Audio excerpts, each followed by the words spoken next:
Say have fun in your podcast. Fun in your podcast. Say I love you. I love you.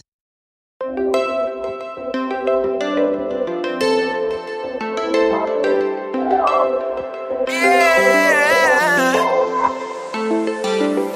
Growing up in the golden age, throwing rocks to your window pane.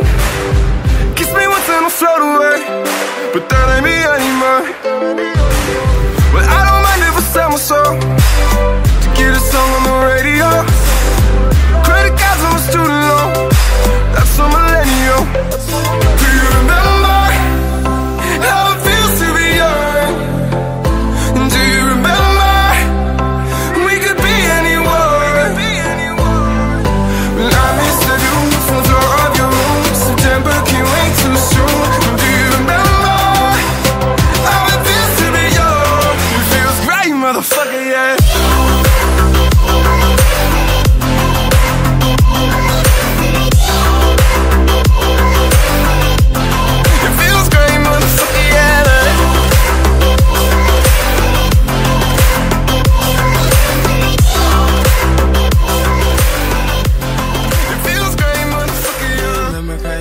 We was smoking chill. It was only gym and lunch. We thought it was real. I was even feeling mad. I ain't even care. Just to be around you. Look, we had this. So I went to the every time you talk about that, and then you guys listening. I mean, you guys talking about it, and I'm listening. I could think about the conversation I just had at our barbershop, bro. It's so.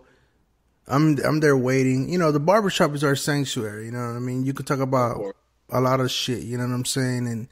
And a lot of it is gonna be welcome, and people will stop you dead in your tracks. You know what I'm saying? So, and so like I went and I was getting my hair cut and everything, and so this principal, he was kind of old. He was like, you know, towards the end of his career or whatever, and he knew a lot of the guys that were already getting haircuts that are coming through. And, you know, in a barbershop, you're going to see everybody from people that are doing the right thing to people that are doing not the right thing, whatever you think that may be. You know what I'm saying? Right. But we all equals. You know what I'm saying?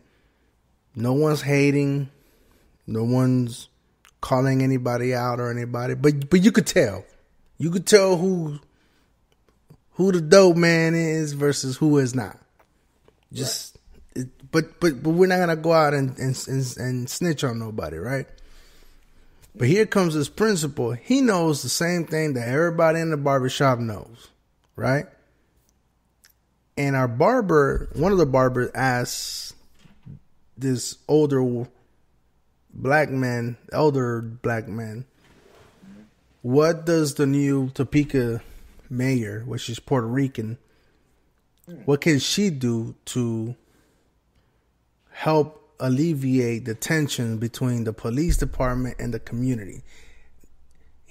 It meant to be the black community and the Hispanic community, because they're the ones that are being harassed the most or targeted the most. Mm-hmm.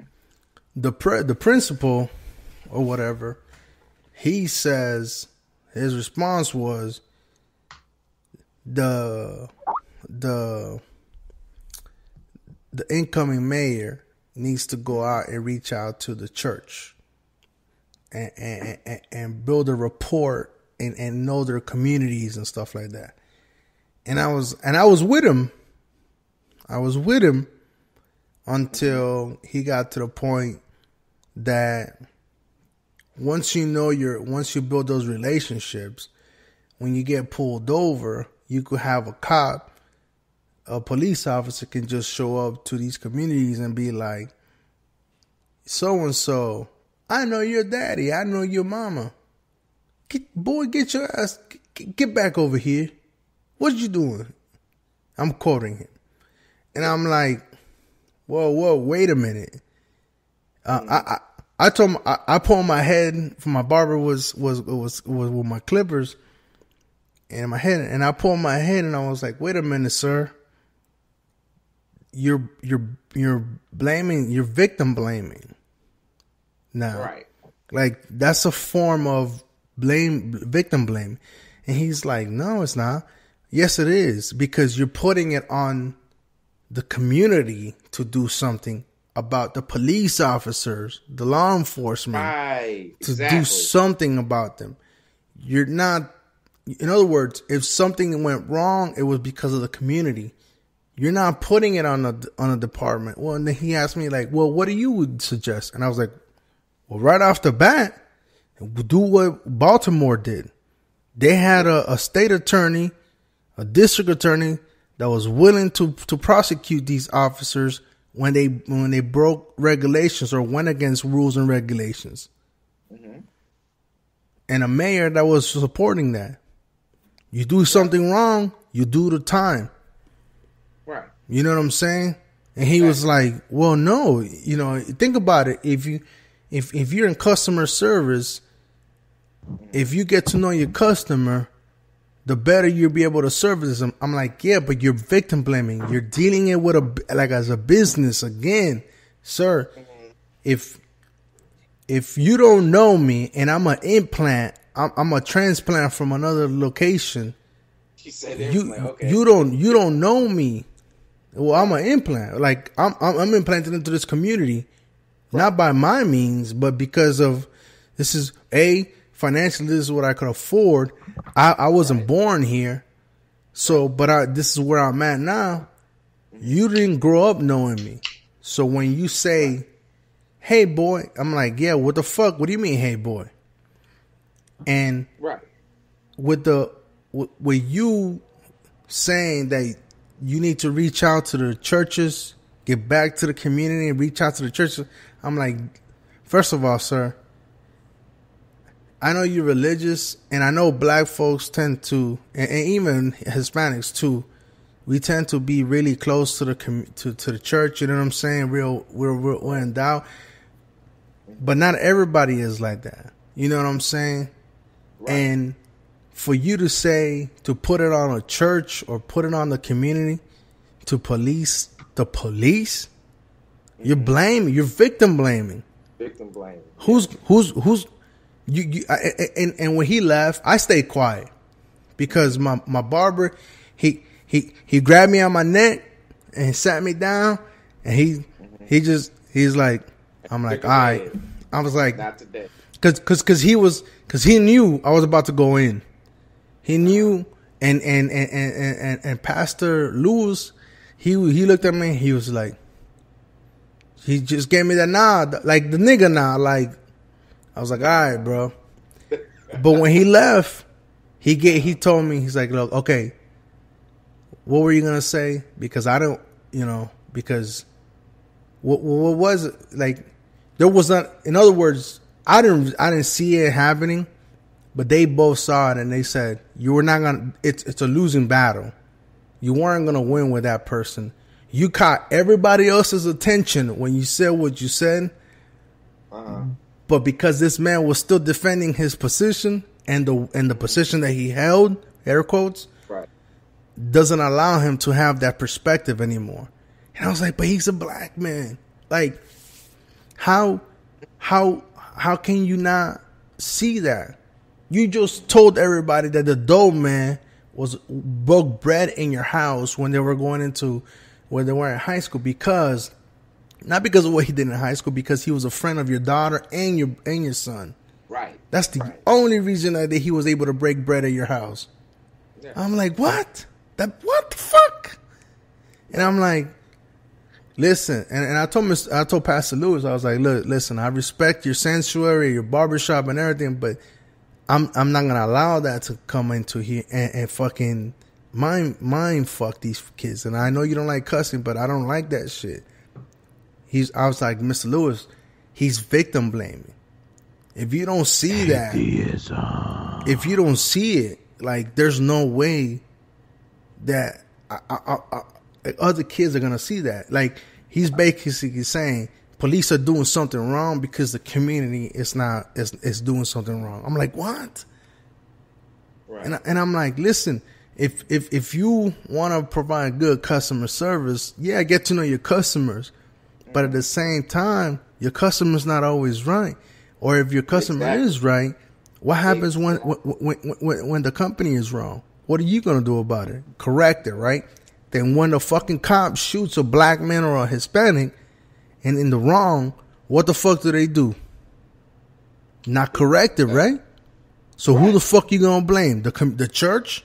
The church that he went into to know? Yeah. The community he wanted to know? And he's like, you're right. That's borderline victim blaming, dog. But you go to a bigger problem, though. We talked about before on the podcast is the police that patrol these streets don't live in these neighborhoods, man. Right. But no. Like when my mom and dad my dad. Oh, can't at that point in time, my mom married my not my real dad, my adoptive father. He wasn't patrolling the streets anymore. He was a detective, but he was still a detective in these neighborhoods, and the niggas out on the streets knew who he was. And my mom was still a beat cop, and people knew who she was. You know, because she was patrolling the streets where my real father, who I'm getting better relationship with, neighborhoods that he lived in. You know what I'm saying? Yeah. She patrolled the streets where her brothers, my uncles lived in, so people knew her. And there was a buy-in to whereas I can't, as the cops say, she could come, I can fuck you up because tomorrow I'm going to be here in this neighborhood, right? And my brother going to be in this neighborhood, right? And my son's father gonna be in this neighborhood, right? So there's a certain buy-in to like, I don't want no crime here. You don't want no crime here. You don't want me here kicking in your door, busting you over the head in my billy club, and I don't want you shooting at me. Right. So I get it. There's gonna be a certain amount of drugs here. There's gonna be a certain amount of crime here, right? You know what I'm saying? But let's have certain rules about this. There's always been rules to the game. You know what I'm saying? Like, no old women, no children.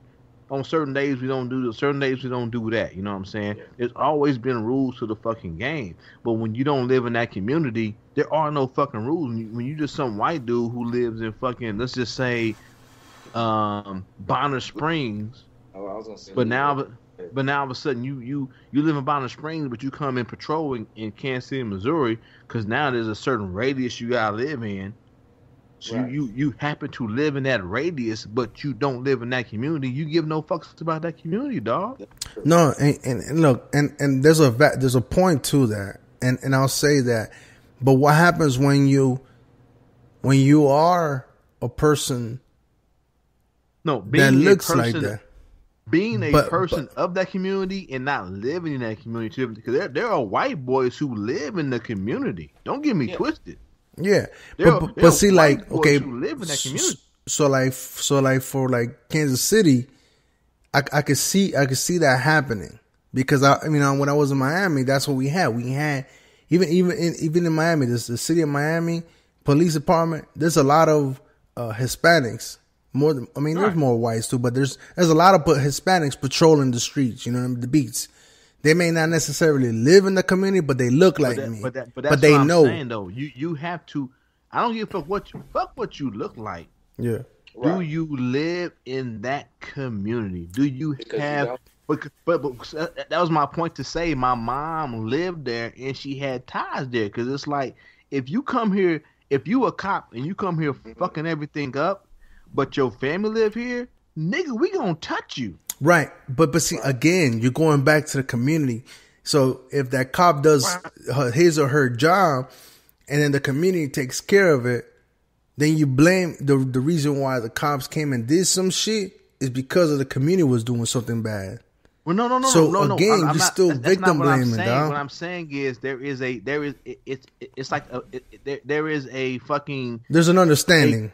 There's a give and get. You know what I'm saying? If we all live in this community, we all have something to give to it. There's always something to. It's like you go to your job, right? You get a check, right? So let's just say you, Frank, you go to your job, but you get paid by a motherfucker that's some other place, right? Right. You really have no buy-in to the VA if you get paid by Stark Industries. Let's just make some made up name. Right. If Stark Industries, Iron Man, signs your check instead of the VA, you really have no buy-in to the VA. You know what I'm saying? That's what I'm saying. If you live in that community, if you have family in that community, fuck. I'm gonna do good because the cops are there. No, we all have a vested interest in this area. That's what I'm saying. I'm saying something different than what you're saying. And that's what I'm saying. And that's why the police have gotten away to community policing, because the police don't live in these communities.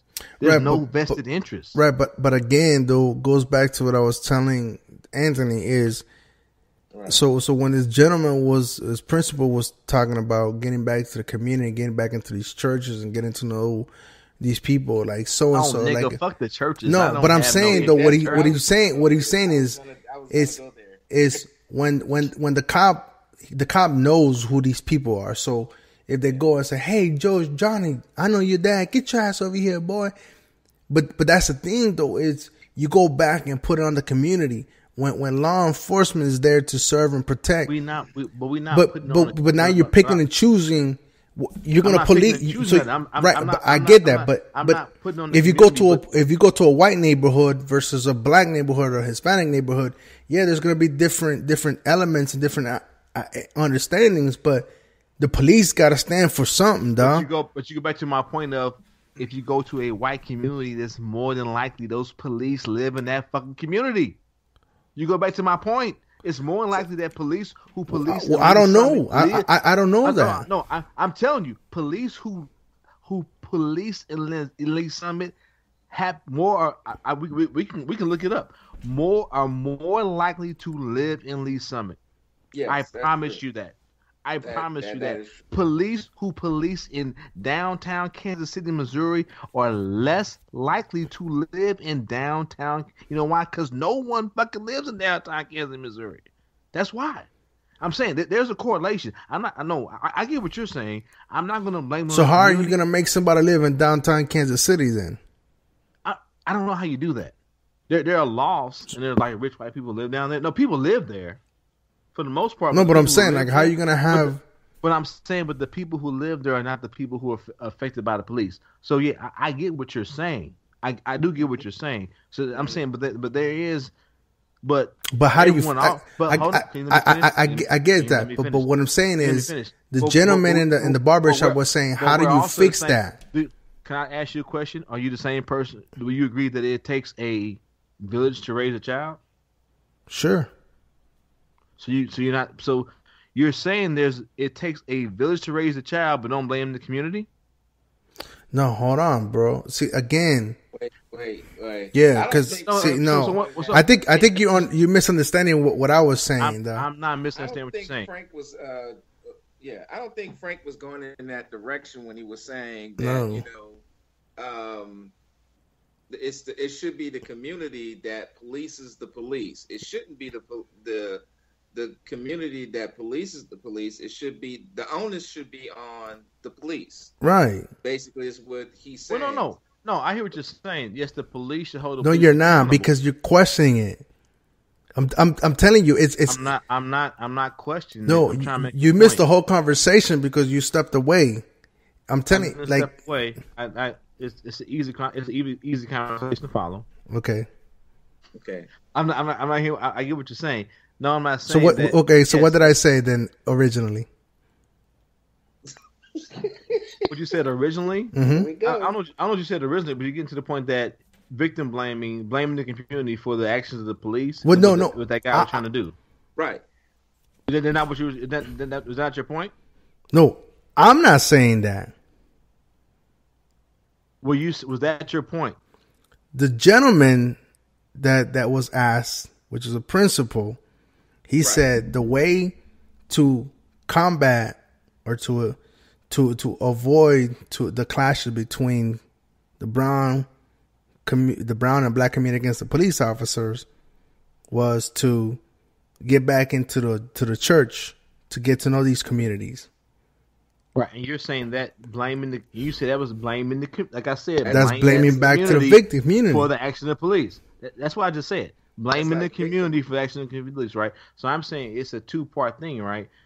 The police have to hold the police accountable, right? But if the community doesn't say, hey, police, you're not doing what I'm saying, or what I need you to do, then the police think they're doing a fine job. But also, if the police are not in the community, they don't care about the community. But again, but you don't have to be in the community though if you're police, because we all know who the dope man is. But the dope man don't always get caught.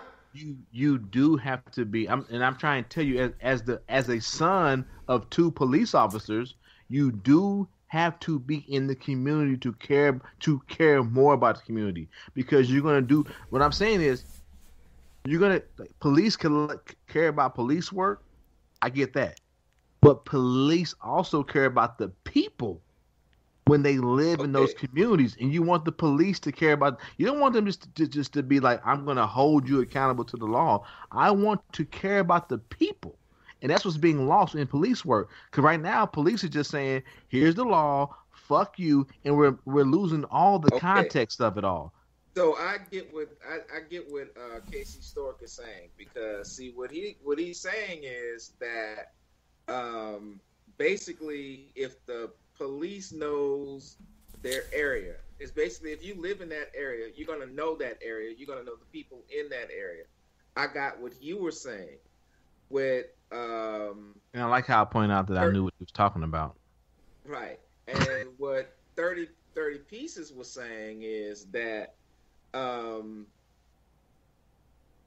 what I was going to drive home is that, you know, there is a certain level of victim blaming for the actions of certain police officers.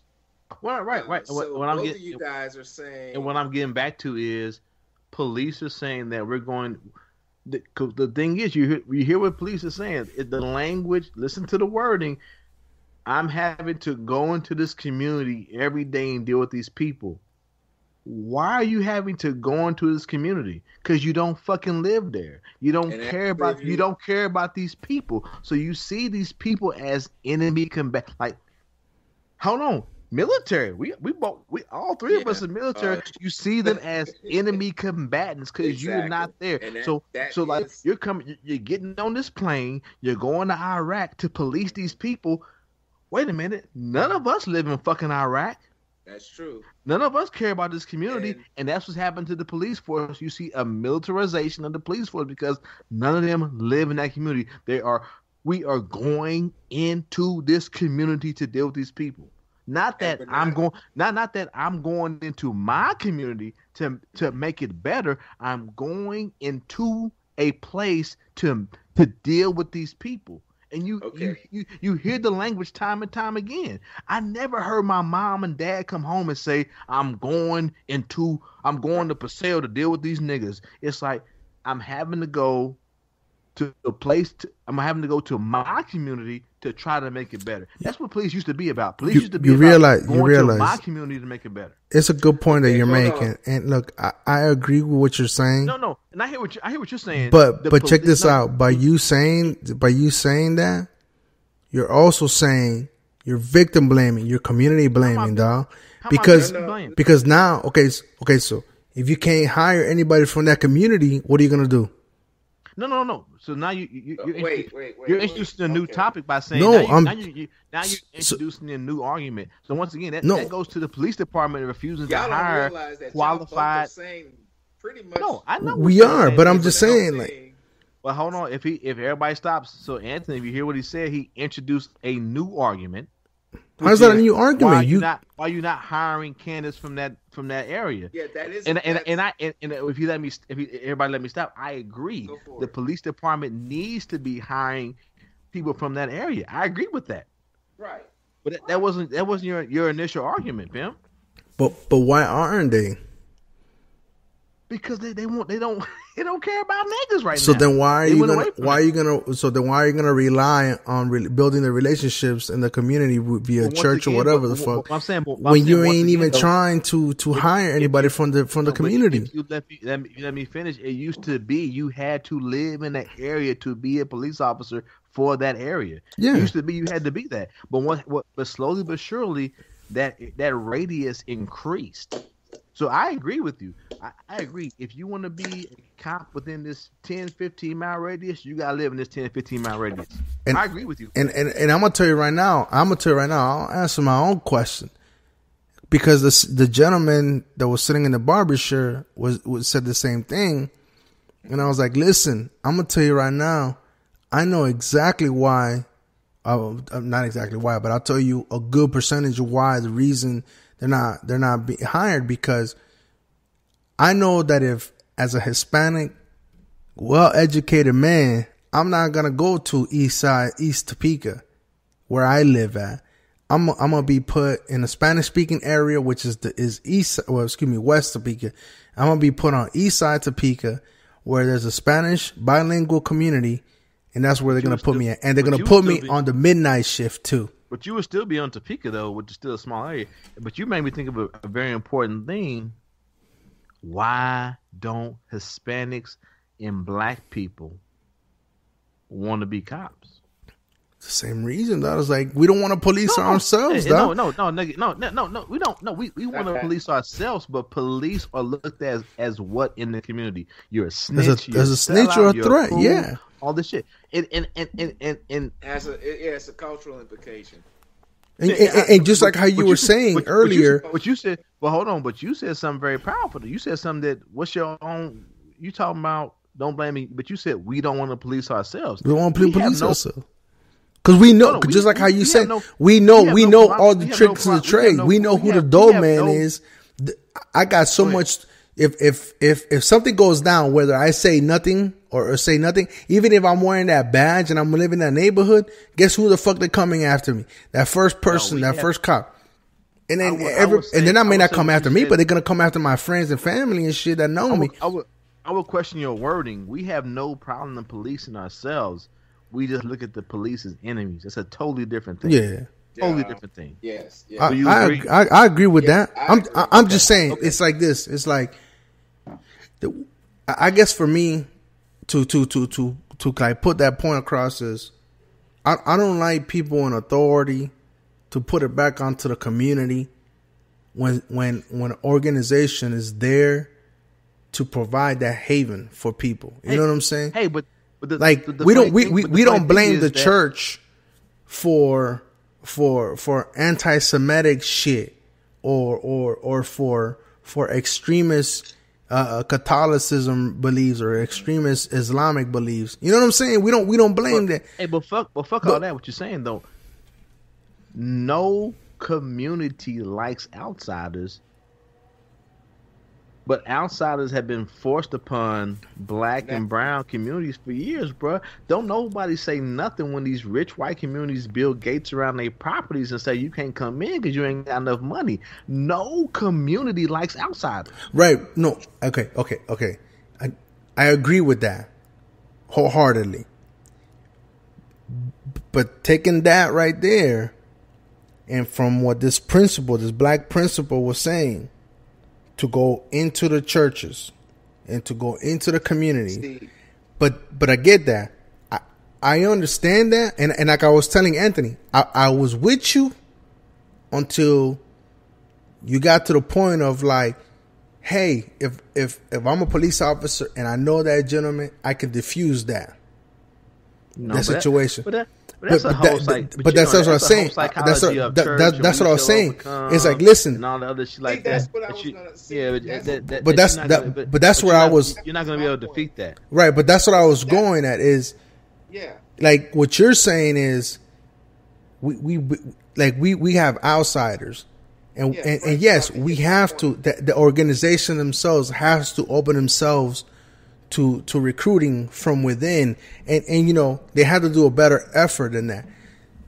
9 out of 10 times they're recruiting from outside, dog. You know what I'm saying? They're getting better candidates. I get that, but I addressed all that by saying that they recruit from outside because those we see the being a cops though. Yeah, we see. I mean,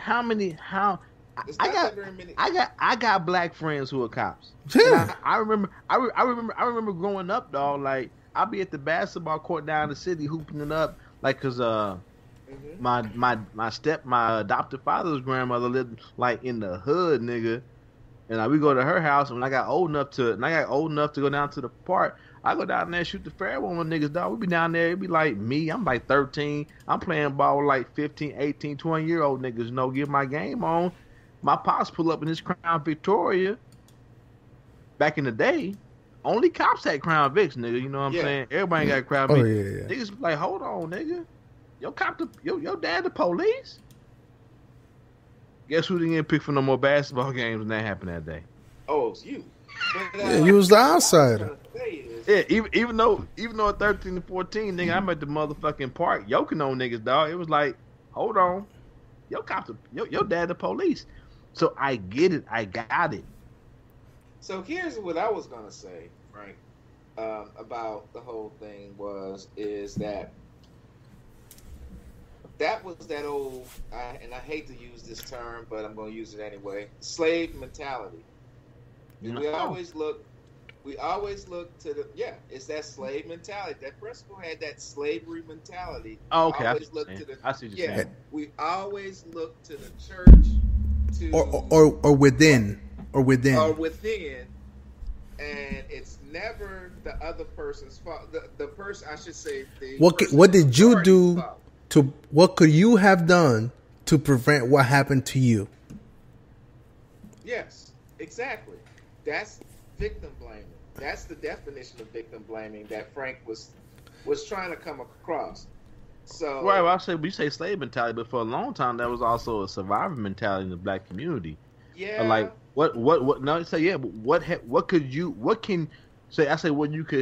have done to prevent it? But also, what are you going to do to make sure your black ass get home when you walk in these white communities? Well, you're gonna do whatever you're gonna do. Whatever you're gonna do, yeah. Whatever it takes to get home. No. That's a given. I'm not arguing that. I'm just pointing out a point that's been handed down. But also, what I'm saying is back to my point of until the I'll say it a different way. That way, it's not victim blaming. Until the police change how they're viewed in black and brown communities. Black and brown communities won't send their brightest and their bravest to be in those ranks. Peep game, right there. Yes. Look what you said. Yeah. Look what you said. When police departments change their mentality, it goes. I already said. If you heard what I already said, you were right. But I'm saying it. You saying. But I'm saying it. What was that? What was that? I have no problem saying that you're right. What? But you weren't here when I was saying to the fact of that's why you don't have black and brown people in those ranks. And also, what I'm saying is about it is you two were both heading in the right direction. He don't understand. No, I feel him. He don't understand. I hear you though. But Anthony, what he don't understand is as a son of two cops. As two police officers, I've had this argument day in, day out for many years. No, look, I get it, bro. I get it. I'm with you, but I guess for me it was like this gentleman came into the barber shop, and like from the jump, when somebody asked him, "Hey, how can the mayor change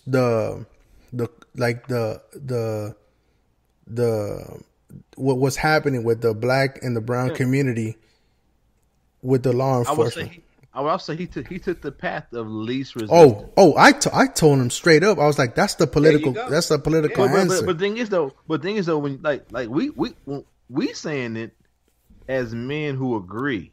When you said that, he took offense. No, wait a minute. No, he didn't. The two barbers, my barber grabbed my hand, my shoulder, and squeezed it, and he was like, and the pastor, Mr. Lewis, was like, "Don't do it." No. And I was like, but they explained to me, and I stayed quiet, but they explained to me when the gentleman left that whatever I was gonna say, it wasn't gonna register to him. He was already set in his ways.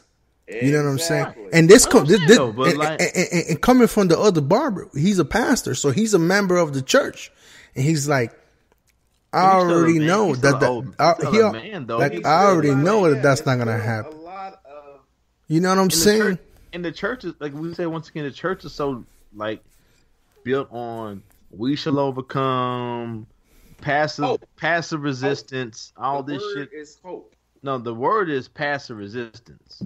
Yeah. That's the word, and it's like So and then you say hope to, my bad, but hope to, but it's just like no one. It's easy. It's easier to push down.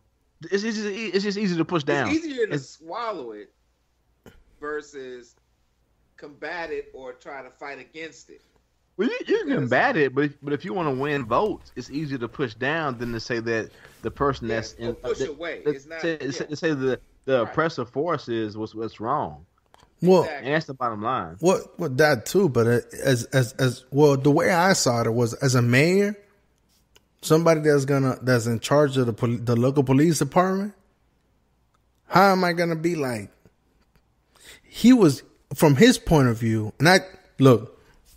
Winston, me and you, we're gonna agree on a lot of things. There's gonna be small things that we're gonna disagree on, but maybe come around in circle. And I get it. Friendships. We already talked about this. Friendships are built on the disagreements. But when this gentleman, like, it goes back to like how me and you were talking about like before. It's like I got into the point that I'm already frustrated, and when somebody says some outlandish shit for all the young people to listen to, I'm like, hold up, sir. And I even did that. I told Anthony, I was like, yo, my barber was in the Clippers. I put my head to the side. I was like, excuse me, sir. You mean to tell me you're gonna blame it on the community? That's victim blaming. And he was like, no, son, this and that. I'm like, and my barber, right then and there, dog, he fucking grabbed my shoulder, and I was like, all right. And commenced to cutting my hair, dog. And I was like, but then you could took him down that path as far as like, so okay, so you blame the community. So who built the community? No, who allowed them in the community? I was ready. I was armed. When you get angry though, you don't get so it's like, so what built that? What allowed that? No, what law enforcement? It wasn't gonna happen. Allowed the community to get so corrupted. It wasn't gonna happen because my barber already saw it. He saw it in my eyes. The barber that was cutting the man's hair was like, nope, no Frank, no Miami, don't do it. Because whatever I was gonna say, whatever you would have said, even if you were like standing by or whatever, there was nothing. He had it in his mind, and that brought me back to another point too. Is you know how you had the picture of that coon ass? You said it, Winston, coon ass nigga or whatever the fuck. Like, he got to the point. So like, you gotta understand that I was talking to a principal that was on his latter part of his career. He's seen the light already. He ain't trying to mess up his money, which I respect. I get it. You put all that time and effort into it, bro. You earned it. You ain't trying to fuck up your money. I'm not trying to fuck up your money. But we had like youngsters, dog. Kids that was in his high school that was like getting ready to get a haircut. Hearing that shit. You know what I'm saying? I'm like, and even the pastor that was cutting his hair, he looked at me, he's like, because he knew, like, because when he laughed, he was like, look, what he was saying may not have come out the way he wanted it to, but to put it on he's like, I'm a pastor, but to put it on my churchgoers, that's one thing, but to put it all on their shoulders, that's wrong of me. And I was like, bro, look, that's all I needed to say. I just want to make sure that I was not the only one of light skin that was not hearing this the wrong way. You know what I'm saying? And when bullshit is going to be fed to me, I'm going to call it out. I'm going to call it out at work. I'm going to call it out on my wife. I'm calling it out on my friends, dog. People I have bull with on all the white folks, I'm like, hold up, dog. You can't say that shit, dog. So if I'm going to do that shit to people outside of me, I'm going to do it to people on the inside of me. Just like how I'm going to expect you, Winston, to call me out on my bullshit. I expect you to call me on my bullshit. Yeah, and that's what it was. He may not have, because again, he only cut his hair like every 10 years. Though. He has your haircut, Winston. So, like, straight up, no lie. But I had to understand. But see, one thing I had to kind of realize is the position that he held and the mindset that he had was not the same one that we have. And that puts me to think, it's like, what's going to happen 10, 15, 20 years where I'm at a point? Because, you know, me and you, we say like, hey, look, man, you can, if you don't like what the fuck you're doing or you don't agree with what the fuck you're doing, you could quit your job, dog. Get your ass another job. We say that shit about the cops, the cops all the time. Not giving them an easy out. But we say, hey, if you ain't fit for this duty, you could get another fucking job. Get another job, or you can put niggas on blast. Yeah. Put on blast, right? But that brought up the whole thing about, like, you know, what's going to happen to me when, because, like, you know, do I want to quit my job? No. Because it provides me a good living for my family and shit. Right. But what can I do internally? But at the same time, it's like, I'm realizing that as I go up higher, what does that do to my perception of, like, what others' perception of me is? You know what I'm saying? And what can I do to? But I always go to, like, what kind of life are you living? Like, and like, I would like, you met my Uncle Kenneth, Frank. You may not remember. He was there that day. The whole like nigga rockin' nigga what shit. Like like I said, he's like, and I'm an atheist though, right? But he's like, he's a deacon at his church. Like, dude paid, retired. He retired like fucking like 56, 60. Ain't gotta do shit. Made a lot of money, but he's always like, even though his like his core beliefs as far as like finance or Republican. Socially, he's been a Democrat, so he's always, you know, dealt in battle with that. But he's always been a humble dude, and like, yeah, he's climbed up in the ranks as far as whatever. But he's always lived the life of he's always lived the life as like, when somebody calls me to the altar, no matter how much money I made, and he's made a lot of money, how have I lived my life? You know what I'm saying? So we talked about the previous episode, like when them receipts get called, when people have done their homework on me, what they gonna have on me? You know what I'm saying? So I always look to him as far as like, let's say I do make it in the EP or nursing or whatever. What have I done? You know what I'm saying? What have I done as far as my professional life? And if I live my professional life, I live my life in a way to where, yeah, I've pull myself up, my family up, but I've also tried to pull my community up. Why should I feel guilty?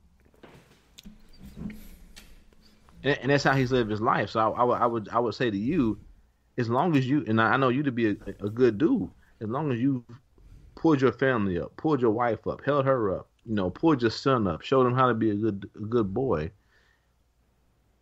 What? Okay, yeah. Pull your wife up to be a good person. Hold yourself to be a good person and do what's right. I mean, why should you feel guilty because you've had success? You shouldn't. Now, like we talk about these preachers and all these other motherfuckers who swindling people, stealing their money, get them to buy into their idea of God or whatever the fuck, or buying hinter beads and salts and whatever the fuck. Yeah, they should feel some kind of way. Don't put yourself on their level. But if you doing what you got to do, you being a good dude, fuck all that. If the money come, the money come. Jamie worked hard. You worked hard. Why shouldn't you have success? Because best believe me, if Maury blow up, if I blow up, ain't because I've been sitting on my ass selling niggas pipe dreams, is because Maury been working hard. Because I've been working hard. So I ain't gonna feel bad when we blow up. You know what I'm saying? No, you shouldn't. I mean, you shouldn't feel bad for success. I mean, that's the one thing some of the society, especially the older generation, if you have some sort of level of success, they always tell you, well, don't you forget where you came from. It's not more or less you forgetting where you came from. It's more or less that you don't want to go back there because where you came from represented unsuccessfulness. And now that you're successful, then, you know, it's not really like I said, it's not really forgetting where you came from. It's now enjoying or basking in the level of success that you're in and working harder to achieve that next level. Like for me, I've done it all. I mean, I've been to rock bottom to enjoy the level of success that I'm at now. You know, being in a specialty in the healthcare field. This was something I had never imagined, and two, educated, which, you know, I'm among a very small group of people in my family that are educated. So, and, you know, and I'm basking in my success. It's not my fault that I want to be successful.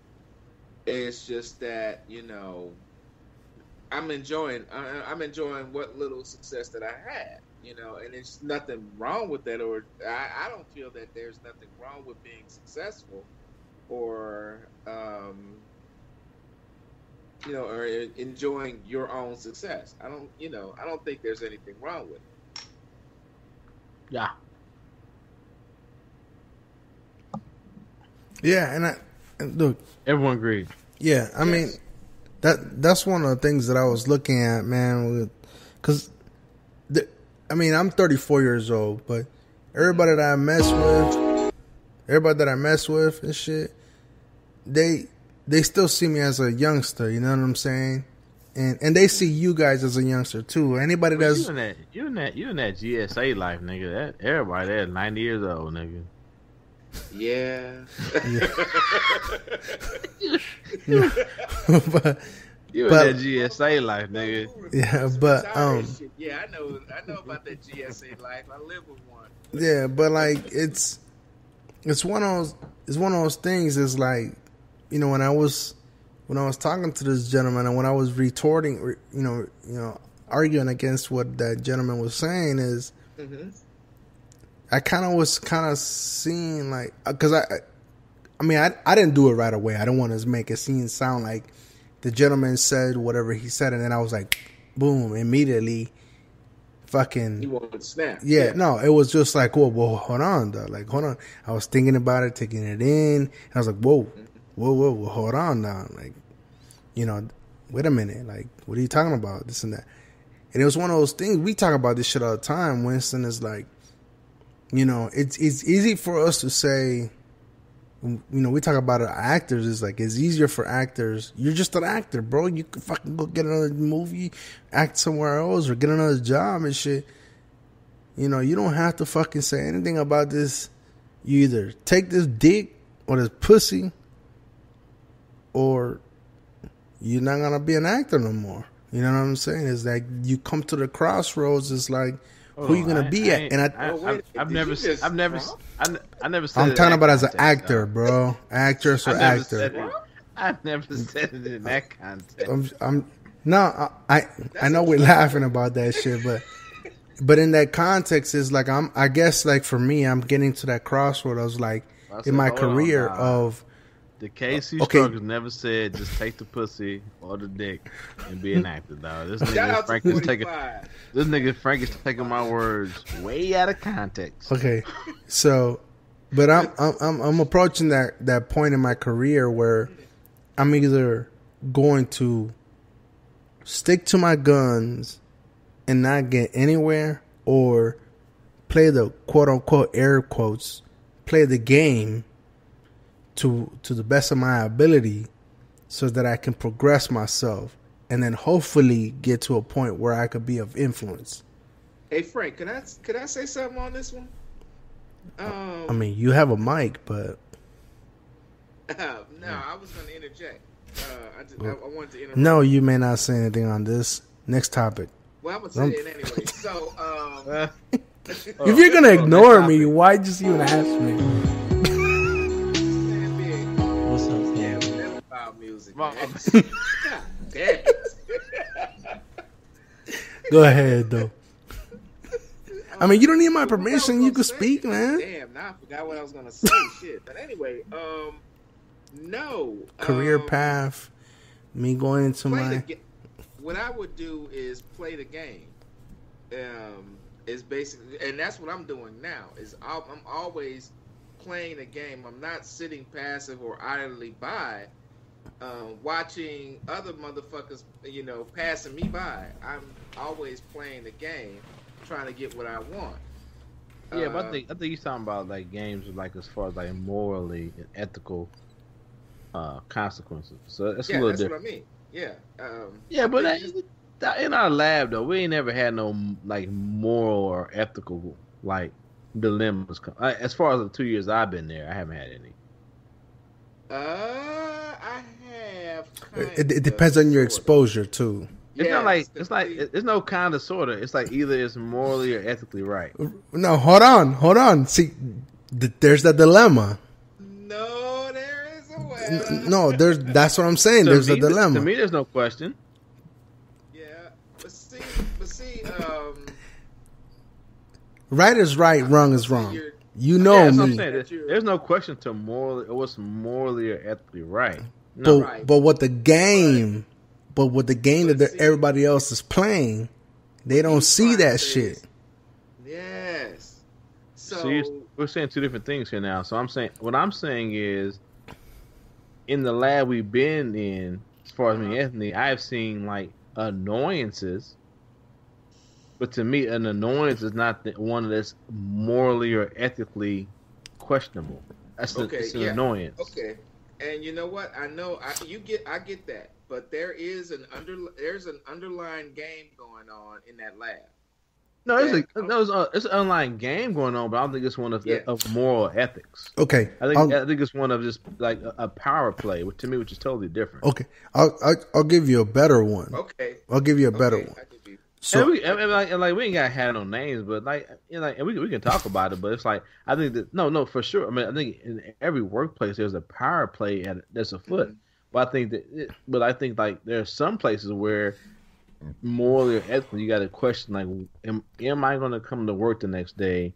Like I think a lot of you start talking about like financial markets and stuff like that. Like you talking about Exxon, shit like that. Like at a certain point in time, it's like niggas at the top level, like morally and ethically, what are we doing? Are we going to bankrupt niggas to where they can't feed their kids?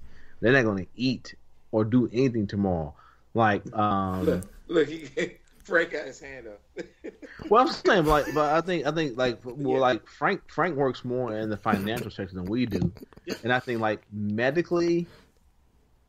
There's been a few. There's been a few.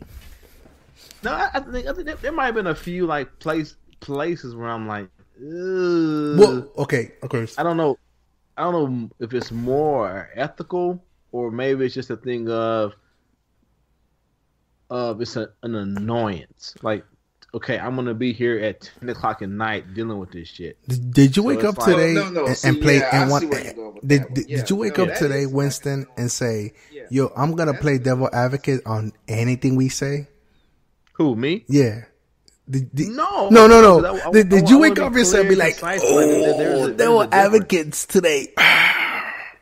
No, so there's a difference, and every time I question something, I made my point, and everyone and people and the listeners can't see niggas nodding their heads. Even Frank's been like, "Yeah, you right, yeah." So whatever the fuck.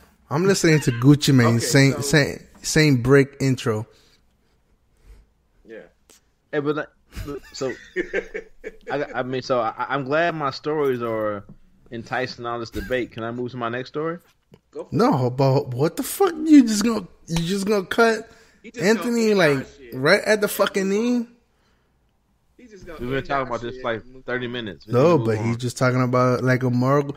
Bro, we just talked about a mental. This is his platform, bro. This is his mental health, though. Let him vent. He wasn't venting. Were you venting? This is Roger Winston's Go ahead, Anthony. mental health technician. I didn't vent it, man. He's like, you come to him and he's like, nigga, listen, get over it. Stop. He's talking about, man, I don't know what's happening. I keep putting my dick in this hole and keep getting bit. I'm like, what? I keep putting my dick in this hole. And every time I put my dick in the hole, it gets bit. And I'm like, stop putting your dick in the hole. Right? And then secretly he's recording it so we could replay it on this podcast and then question it. No. So the moral of that story is most of life's things are very easy. Stop putting your dick in the hole. True. No, but I feel you. I mean, I feel you, Anthony, because you're trying to get that next stage. You're trying to get to the next level. And I know Winston, he just playing devil's advocate, whatever the fuck. Whatever. I know what Anthony's saying, but I'm saying it's not a moral, ethical thing. Yeah, and like especially in the field that we're in, especially being black, it's very like black, and you start seeing, and So what is it then? Well, we're in electrophysiology, so that like you start seeing the EP also borders the line of nursing. So in nursing, you see it leans more towards women, right? Right. White women. Right. So women, exactly. Okay. Just lean towards white women in the field. There's not a lot of white women, not a lot of black. So not a lot of black men in nursing, right? There's not a lot of blacks in EP also. Mm-hmm. So you take that to where you're a black male in a field where there's not a lot of black people, especially black males. So you find yourself having to really like toe the line of keeping my blackness, keeping my maleness, and not trying to feel anybody as you move up through the ranks. So I get what Anthony's saying, and what I was saying is it's not a moral or ethical thing. It's more a thing of nuance as far as like you don't want to offend anyone while at the same time you don't want to emasculate yourself. And I hear what he's saying, because like every day it's like that thing of people say shit like, especially our charge nurse, and like I can really lay into this motherfucker, but it's like, no. What did he say? Accomplish? What did it accomplish? And also, did what he say really offend me, or was it offensive to someone else? And I want to stand up to them. I want to defend that party that's not here to defend themselves. Oh, yeah. You know what I'm saying? So. Oh, I get that. Yeah. So it's like, and me, I'm just, and Frank knows me, and Anthony now knows me. I'm just a smart ass. So a lot of times people say dumb shit, and I just want to retort anyway. So. I love it. Yeah. So it's just like, but as I advance through this field, it's like, and I like the field, but like I said, in KU is a magnet hospital. Mm-hmm. So if you want to move up anywhere in that hospital, gotta have that nursing degree. Off top, like that, there's not nursing. Off top, 4-year nursing degree. So BSN. The BSN, yeah. So you find yourself like, okay, I want to learn. I want to move up. I don't really care much about nursing. I don't want to move up in the nursing field, but I do want to move up in EP. So how do I go about navigating this minefield of learning all I can from KU in EP so I can make myself more valuable as far as like the industry, which you can get you can make a lot of opportunity there. Like right now, if we go where we're at right now, 2-year nursing degree, Anthony with his degree, you're talking about coming out of KU working there at minimum like 80,000 industry. You know what I'm saying? But you gotta, grease them palms, make the right. Fuck what you know. It's about who you can make happen. And I think that's what Anthony was talking about when he was talking the politicking a portion of it. It's not yeah. where it's not where you're at now. It's what can he do to get to the next level, and that's where I'm at too. Is like I mean, to give you an example, not to cut you, Anthony, but so like I'm not necessarily in the healthcare providing field. I'm in contracting now. So Okay. So basically, I work for the VA. So we buy anything over $3,500, and we have to buy with as a contracting officer. I have to get into an agreement and contract or whatever.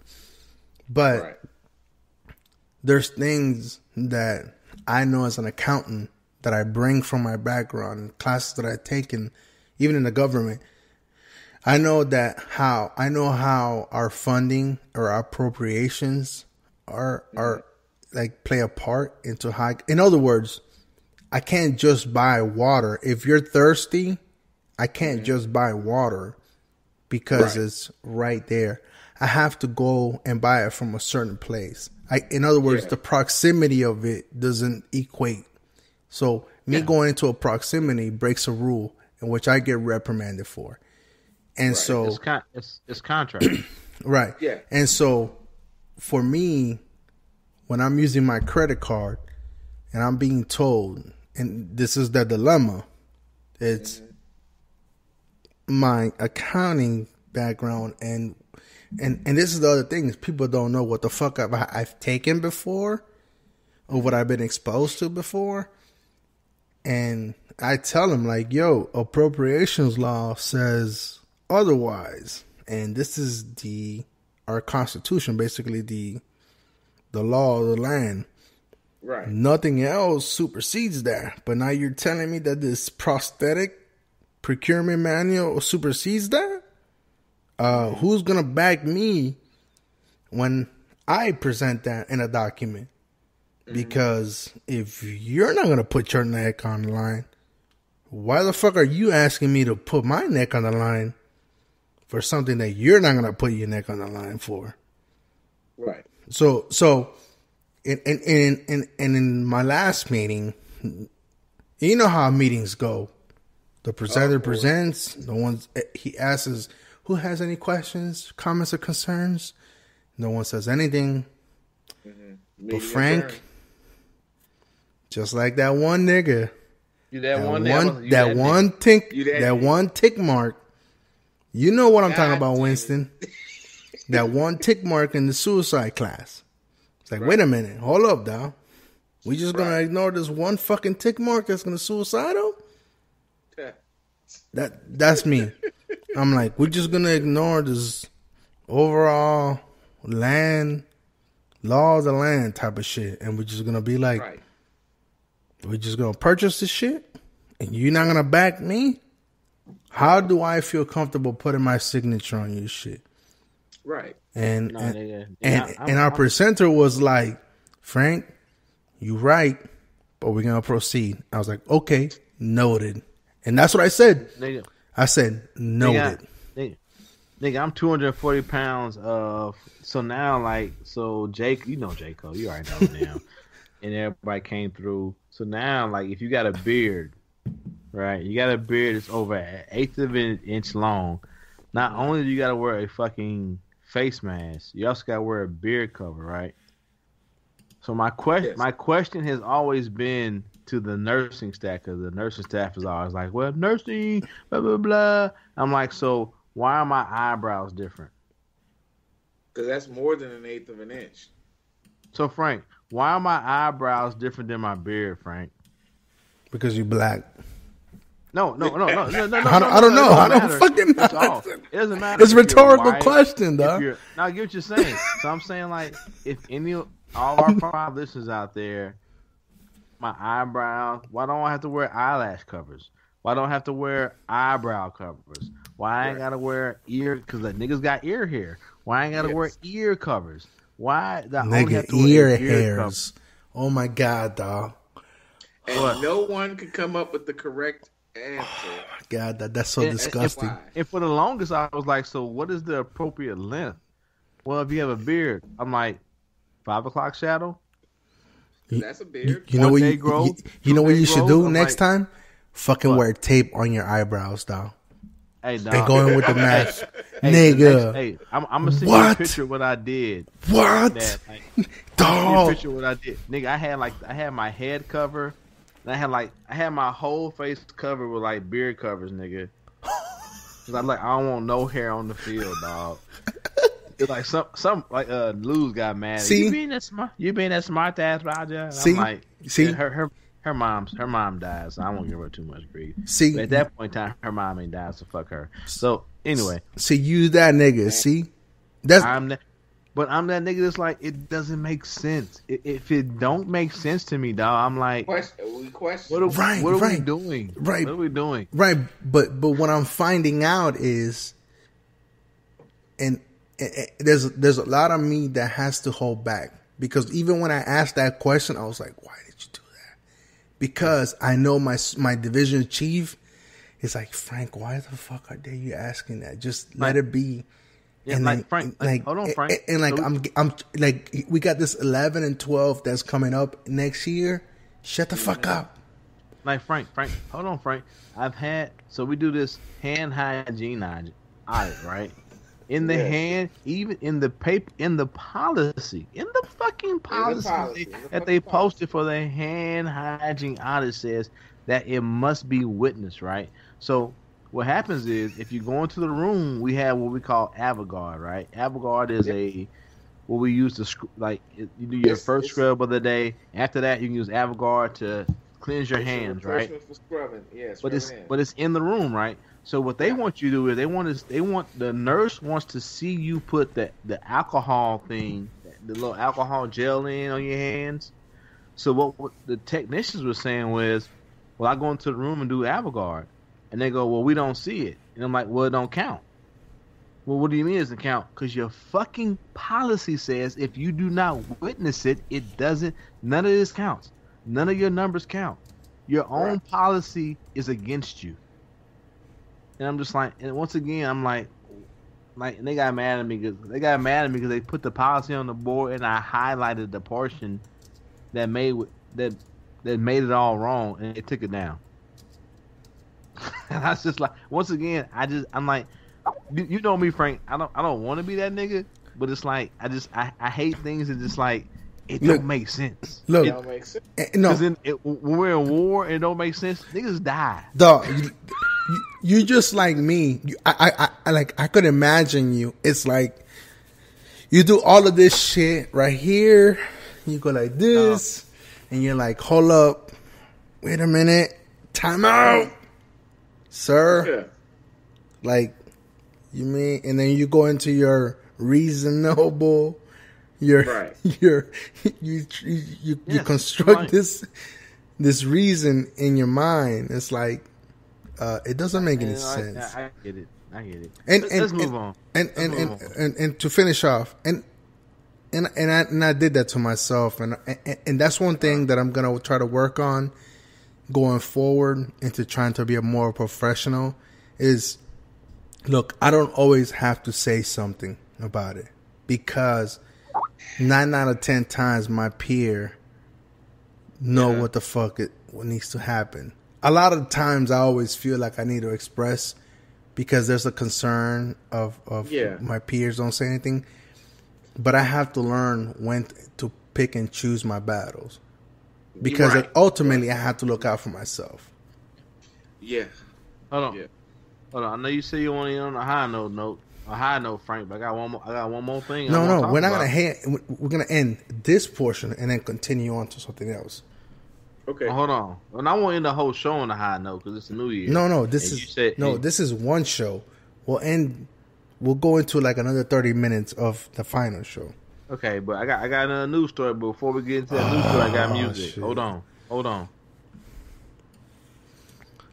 See, Oh, stop it. Come here. I want to taste you. excuse me? And I know you're gonna like it. So, You want to taste me? are you ready? And then you clap? I love the way your body feels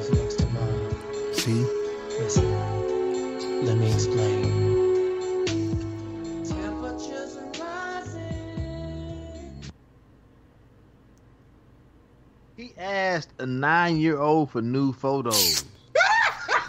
Now, see,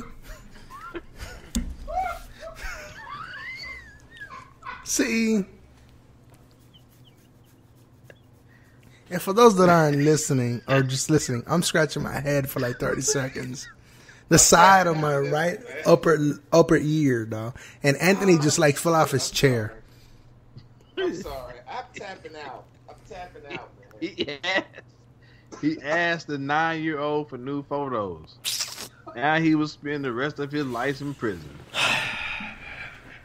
What in the fuck is wrong with this motherfucker? Oh God. See, I give Winston, so for the listeners that we have, I give Winston the power of the app that we purchased. And then he got trigger happy. My bad. You know what I'm saying? According to the facts agreed upon by the trader and prosecutors, the father found sexually explicit chatter between his daughter and Scott on the Say Hi application. He contacted local police on May 30th, which brought Homeland Security into the investigation. Homeland Security found the conversation which Trader reportedly asked for new photos. The girl sent Trader fully clothed photos. Upon the girl telling him her age, Trader sent, "Oh, you're very pretty for your young age. You look sexy in those pajamas, nigga." She's you 9. look sexy in those pajamas. Hold on, dog. You know why I play this, dog? Hey, hold on. They be finding the right people. They be finding the right fathers, dog. Because Roger Winston, nigga, my daughter's 17, nigga. I don't give a fuck if you, nigga, my daughter's 17. I swear to God, I will come and murder you. I will find niggas to rape you while I murder you, nigga. I swear to God. I swear to fucking God. We talked about this. Me, you, and Damien. Just lock them up. No, don't even lock him up. Put him in a room with all our friends with us. To the sun. We're sending your ass to the sun. Nah, you don't need to go to jail. Just put him in the room with our friends that know you. Know what? I thought something else. I'm gonna find 90 Wolverines. I'm gonna lock your ass in a room with 90 Wolverines and Badgers, nigga. Figure it out. Figure it the fuck out. Honey badgers? No, honey badgers. Yeah, I ain't talking about football players. I'm talking about the animal, nigga. Yes, we're gonna put you in the room. We're gonna put the scent of fucking fresh meat on you and see what happens. I'm gonna just say I'm gonna lock you up. You in the room and one Komodo dragon. Figure it out. That's too slow, dog. No, that's too slow. That's easy. I could watch it. I could watch it like this. I give you, nigga, fuck, come on, Dragon. I charge $10 I want of Wolverines and 100. I want that hissing and that no, because that Komodo dragon is gonna come at you, and he knows he's gonna swing his tail. It's like you touch me, he's gonna come at you, and you're gonna run. Yeah. He's gonna be like, phew, phew.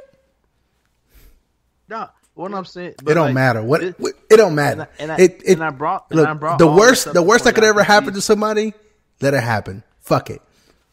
And I brought all this. No pun intended. These motherfuckers keep getting off, dog. What is so wrong with our society where these motherfuckers keep getting off, dog? Like, that's a bad choice of words right there. This nigga had wow. Oh, you're right. Yeah. Phrasing. My bad. Phrasing. Yes. That is a bad choice of words. Why are you laughing, though? Because when I thought about it, it's like, that's bad. Come on, man. I'm sorry. I don't want to think about it. But it's like, I'm done after this, dog. But it's like, it's really, like, we're in a... It's like niggas is fucking like admitting to this shit, and they back on the streets. Yeah. And then, but it goes into this whole thing of like, we're surprised and shocked that all these women are coming out with these sexual harassment, sexual assault allegations. It's like, wait a minute. Why are we surprised though? You got random niggas who work at the fucking Quickie Mart getting fucking nude photos from 9-year-old girls. Yes. Numerous times, but you surprised that rich niggas out here doing the same shit to grown ass women. What? That's why I brought it up to like this day and age, and niggas like, well, I can't believe that these rich men are just doing this to these actresses. The nigga that lived It was 40 years ago. Next door is on your fucking, has jacked into your motherfucking Wi-Fi and is asking your daughter for her Kind of fucking ridiculous naked photos, nigga. God damn it. Y'all niggas need to wake up, dog. Niggas need to wake the fuck up. Can you hear this real quick? Excuse me, let me clear my throat. Can you hear this? I can hear you. It was 40 years ago. So what if he dated teenagers? What if he dated teenagers? Okay. Yeah, I heard that. Can you hear that and see that? I dated teenagers when I was 30. He kissed a girl and read her a poem. Big woo. I think it does. I want everybody to know that's listening to this, these are all white men and women.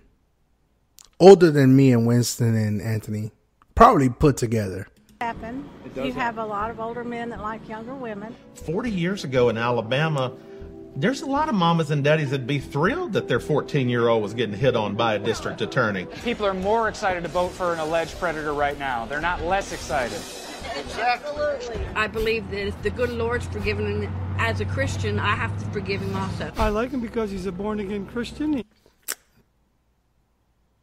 Eat a dick. Anyway, so you talk about phrasing. Yeah. I mean, shit. Come on, man. No.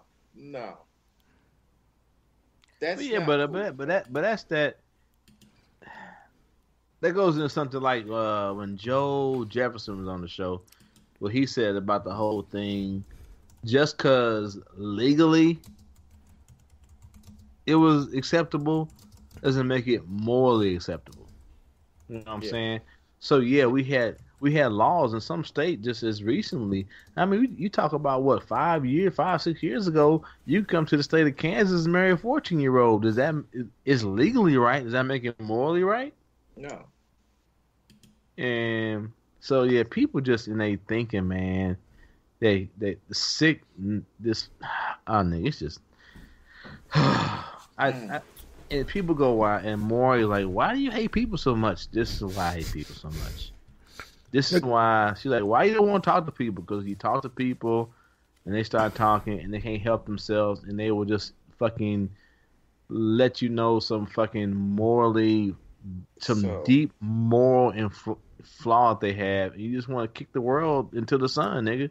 Yeah. I just want niggas to be like, you want to just kill them? No, I want to destroy all humanity sometimes. Yeah. I want to just kick us into the sun, nigga. We don't deserve it. We don't deserve the oxygen. We don't deserve none of the water. Just destroy all of humanity. Mm-hmm. Right. Like when I be at work sometime, Anthony, I just be staring off, looking. I just be like, we just destroy all of this. Right. All of it. No, he says that. He continuously says that. Yeah. Yeah. I agree. I agree. Hey, listen. This. Go ahead, Anthony. Oh, what I was gonna say was, man. I don't know if y'all saw my tweet on Twitter. Idiocracy is coming to fruition, man. No, it's been here. And it was and it was in reference to the banned word. That's my breathing. Wow. And it was in reference to the banned words that were for the CDC, man. The words that they can't use in order to advocate for funds for their projects. 7 words that were banned, and I'm like, so you banned transgender. What was the other 6? No, it was more than 6. Oh, science. It can't be science-based. Don't think about it, bro. Anyway, just Google it. I'm like, oh my goodness. I mean, who came up with these damn 7 words, man? I mean, who came your up boy with this damn Trump. policy? Your boy Aside Trump. from his dumb ass. Trump voters. Yeah, But it's. your boy And I Trump. bet you, but Obama up in there shaking his head and just laughing at the stupidity. Dog, you haven't seen that picture? You haven't seen that meme of President Obama sitting on top of the desk, the presidential desk, looking down. Everybody's making that meme of like when the whole, when you walk into the classroom and the teacher's looking down like that, the whole class about to take an L. The whole country's about to take an L, bro. Oh yeah, we got an L. Yeah. Oh man. Oh. So I mean, to even have the audacity to do, but then again, it doesn't surprise me because it's Donald Trump. So. Yeah, I mean, is it surprising? I know I get what you're saying, but I don't get a 10 Don't minute. worry about it. It's okay. It's okay. I got you. It's just a 10, nigga. I got what you were saying. It just Jesus, dog. That should have been like in the. I love this man, dog. I love this man, dog. Just like I love my little brother, dog. I got what you were saying, but it's like it doesn't make any sense to me. See, here we go. That's what I'm just saying. Like, let's close it out and then do another episode. Because that's less production that I have to do. Huh? Less post production that I have to do. Nigga, just include this on the regular production. But now you made it a whole thing to now you got to cut this out. Yeah, no, I'm not. That's what I'm saying. This is gonna happen. Anyhow. Well, this happens then. So, all right. So and then everybody and all listeners can hear about the extra shit that you got to cut out because you want to cut it out. This extra shit. Frank made extra work, so he can talk about the extra work. All right, so this nigga got a borderline personality disorder. No, I got so many articles pulled up. It's not even funny. But nigga, we on the show for 3 hours. I didn't know it was gonna be like that. Be like, what? It's 3 hours, nigga. You could have been like, hey, let's not talk about this. Listen, we could. Look. What are you gonna talk about? What's the last bit you want to say about the New Year's closing out? Hey, I'll be like, good night. I can just say good night and get off right now. Okay. How that sound? I guess I got 2 things. Look, hey, congratulations to Prince Harry and Meghan Markle getting engaged, and Prince Harry for breaking the tradition of 2 marrying a biracial woman, black woman in this case, and then 2 breaking the tradition of being married on a weekday, which he's going to be married on a weekend, which is good. It shows progress on his behalf and going forward. That puts a shame to the United States that one of our bigger allies is more progressive than we are. That goes to show you something. Wake the fuck up, America. So how does that make them more progressive? I'm confused. Because you have a youngster that's more progressive thinking than his ancestors. Is there a biracial queen in the house or a biracial king in the house? No, but I'm saying that in line, though, it hasn't happened in history. We don't have a king though, so what? How I'm saying is we don't have a. Here we don't go, have a monarchy, dog. so how does that make them more progressive? No, I'm saying though, dog, like the leadership, bro.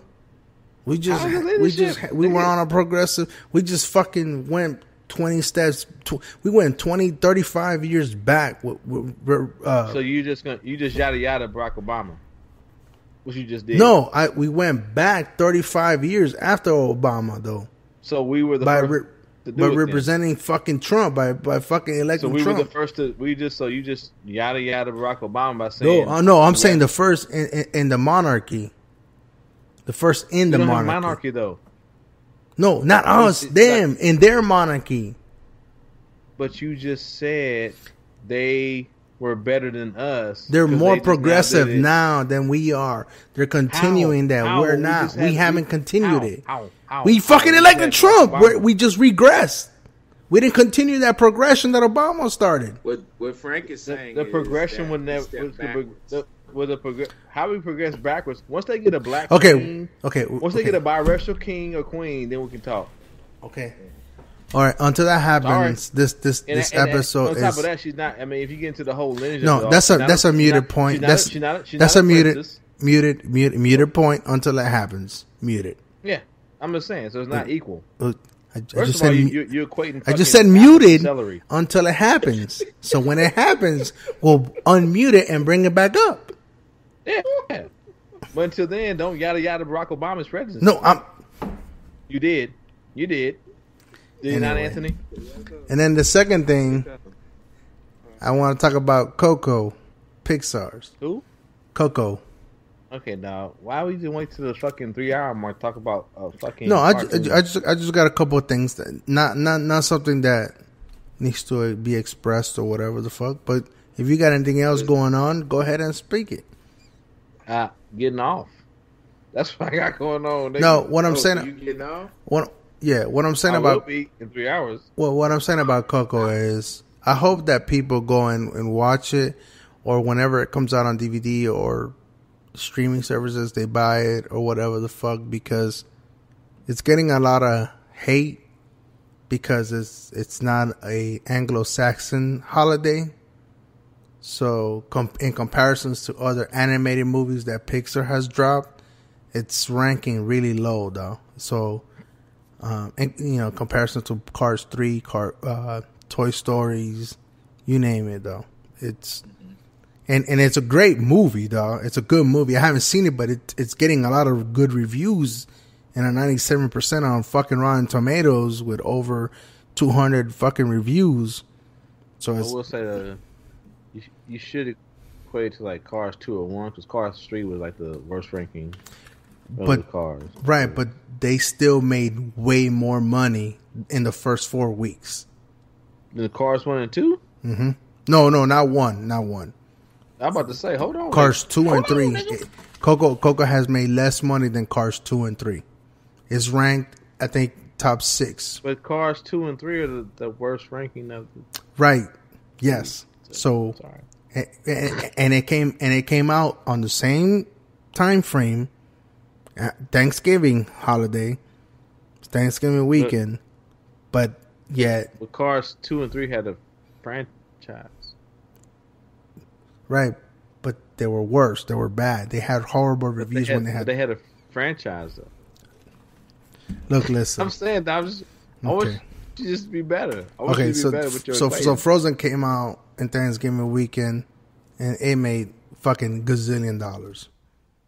And that's why they put Frozen at the beginning of it, because Coco was coming out to low reviews. Because why? I don't know why. Because they needed to attract the white folks.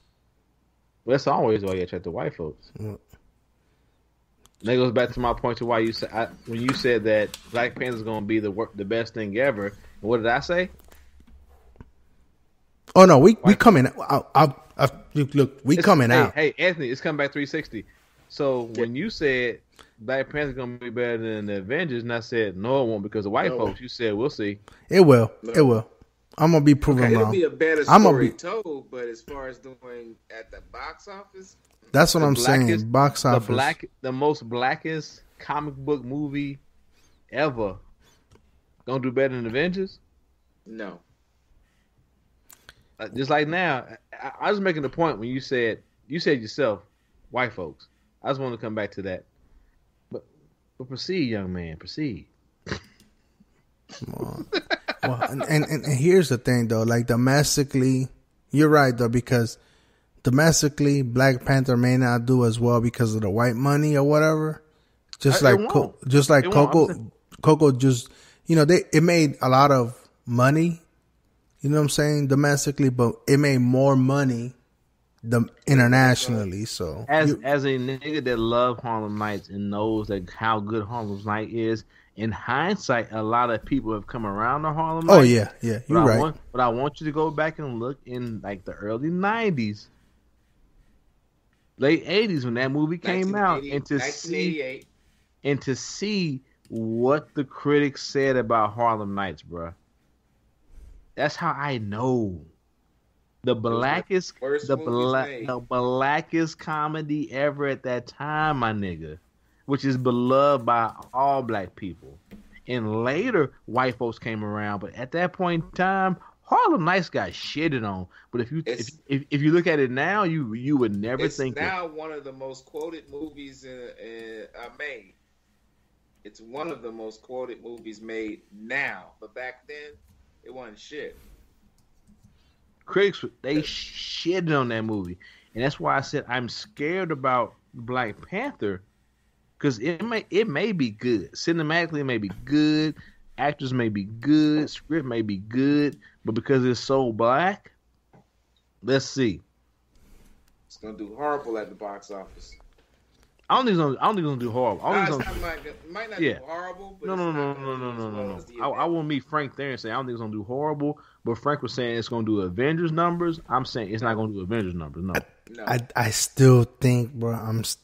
I guess that's the hope in me. There you go. That's the hope. Because you know why? Because you deal with a lot of niggas on Twitter. That's why. That too, but like just. Don't let Twitter niggas blind you to the fact of the rest of the world, dog. That's true. Reality. But anyway, so Merry Christmas, Happy Holiday, Happy Kwanzaa. No, don't get out of here like that. So what you got to be? So before we get out of here, I was trying to say what you got to be thankful for, Anthony. For this nigga want to talk about cocoa and I don't know what he's talking about. What are you drinking? Yahoo? See, nigga? there you go. Anyway. See, that's the reason. I see, minority shitting on minority. You see what I'm saying? I'm sorry. See, sorry. There you go. He get all grumpy. Yes, you're correct. No. Well, equal opportunity over here. We shit on you equally too. You're right. We should both equally critique a movie that neither one of us has seen. Just saying. All right, Anthony. What are you thankful for? What are you thankful? What do you want? For not dying in 2017. Say what? I said for not dying in 2017. Shoot. 2016 took a lot of niggas though. I didn't want to bring that up, but you can tell the people why you said that. Yeah. Well, about that's right. Of this year, I had passed out on the way to work, and now I got an implantable device. So. So what he's downplaying is the fact that he passed out. He had a syncable episode.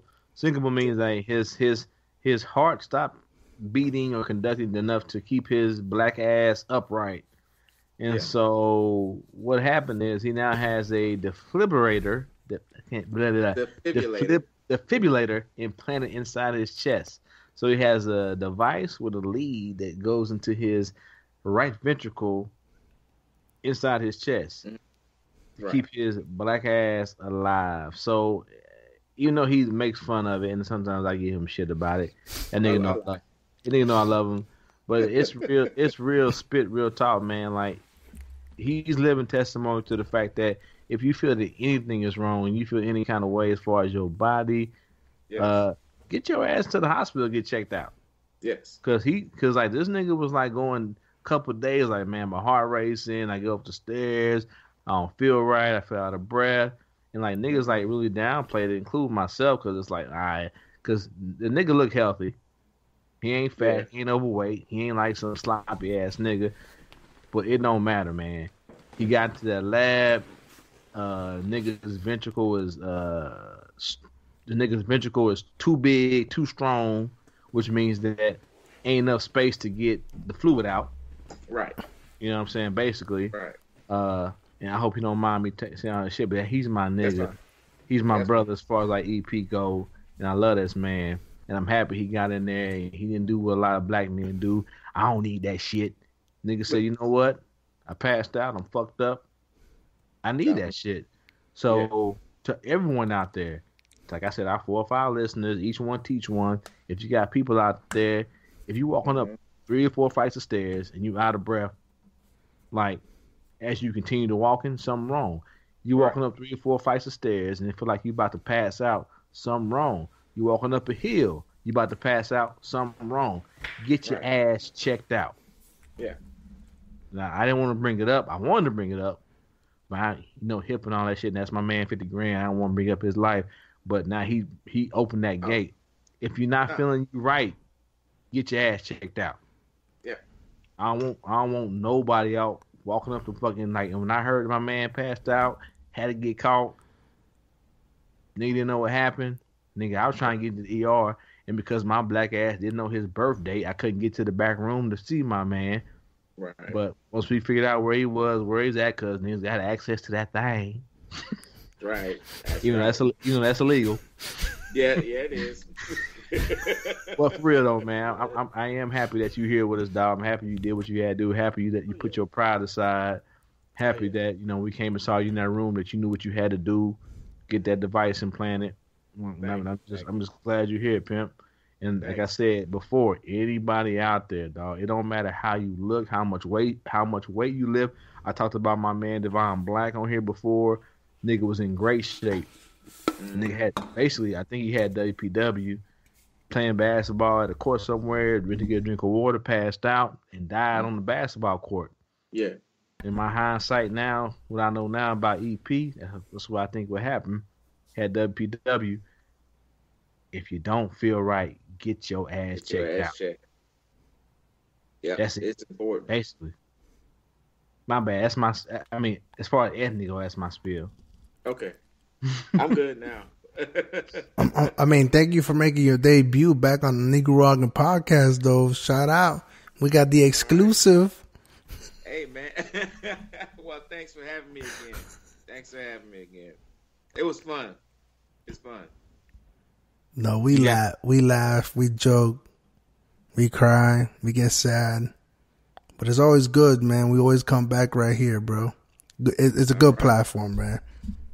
I love it. So I think so. I knew we all right. So you right though. I mean, you got a lot to be thankful, man. And whatever I say is gonna sound selfish. So I'm not even gonna say what you gotta say, it's bro. Real talk, man.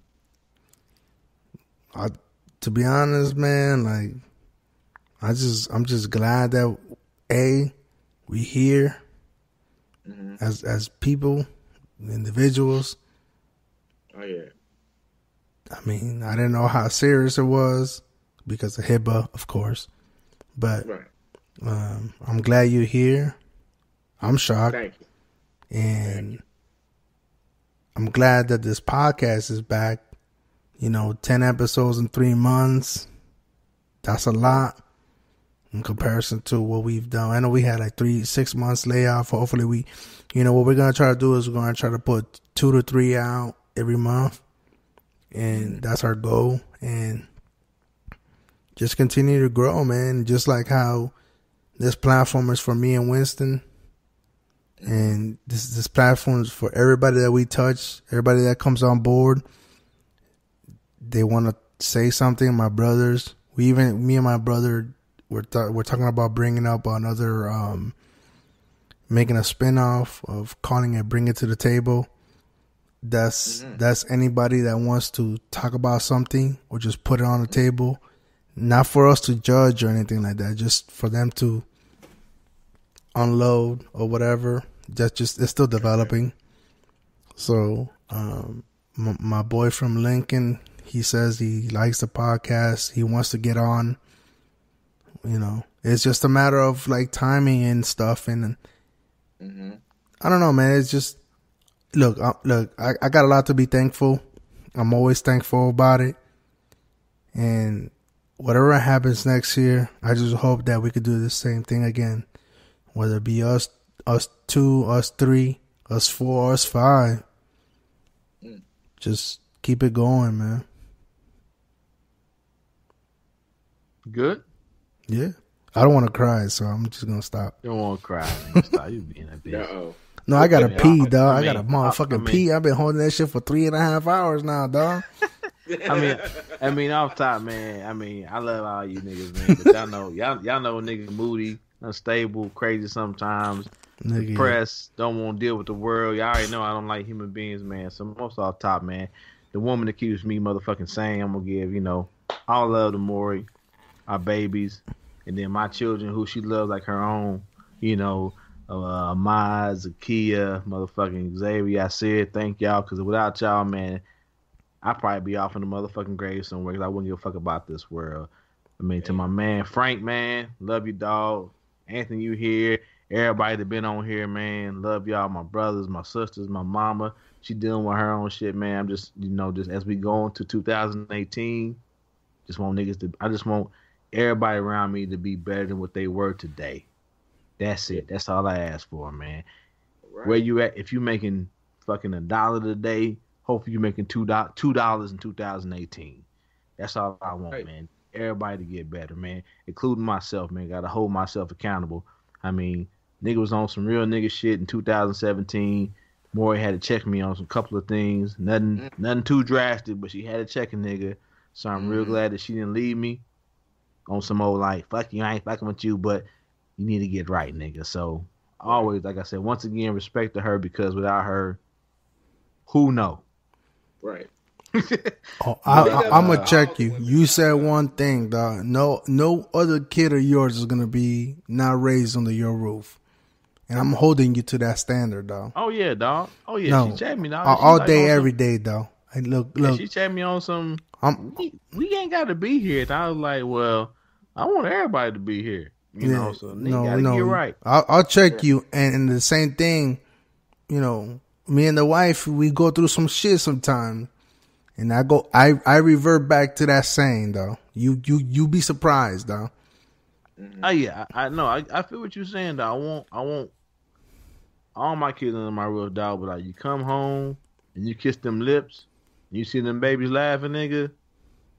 Forget about everything else in the world, bro. Yeah. You know what I'm saying? Yeah. Yeah. Hey, look, look, hold on. I know we're gonna close it out. To all the ladies in our lives.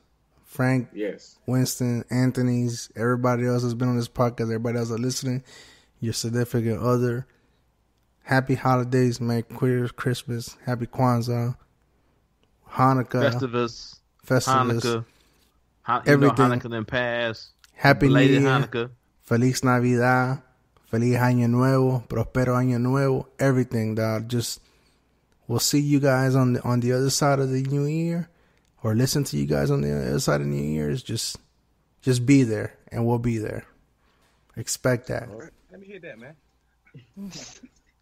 You gonna pad that? Man, keep talking. Scene was so thick. Low ride. 77 talk over this, man. Enjoy the music. Talk over that, dog. So like I said before, man. Hey, Merry Christmas, Happy New Year, everybody. Probably won't be back on the air before then. Love y'all. We closing out with this, baby. Follow my every step. Take notes on how I grab. I thought to go in depth. This is the way I keep my season. Here's my ghetto rap. I kept, to say the least, no it can't cease. So I begin to piece my 2 and 2 together. Got no snowy weather. Have to find something to do better bet. I set the trap, so shut up that. Nonsense about some solid. I got the crunk if it ain't real, ain't wrong. I'm like no matter what the season, forever you was spent. I set my fifth. I deal with West and got my reasons. So tell me what did you expect? You thought I'd break my neck to help y'all deck. Oh no, I got other means of celebrating. I'm getting blizzard at Hojo, I got the hoochie waiting. I made it through another year, can't ask for nothing much more. It's outcast, but the books I thought you knew, so now you know, let's go.